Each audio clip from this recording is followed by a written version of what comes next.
Wala po sa kamay ngayon ng Pangulo ang patungkol po sa impeachment trial. Kung ano po ang magaganap dito, nasa kamay na po ito ng Senado.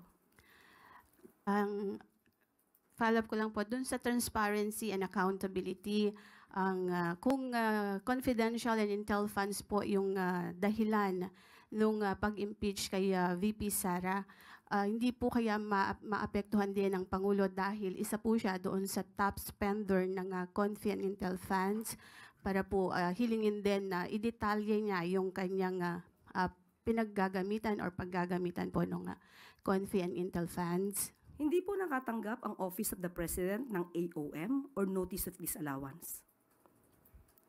Kung sino man ang nakatanggap nito at kung sino man ang kinakailangan magpaliwanag dito, mauna muna po siya magpaliwanag dahil meron pong trial na darating po. Kung yun po yung estratehiya nila, hayaan po natin. But does the palace agree na Wala pong kinalaman ng palasyo sa impeachment trial.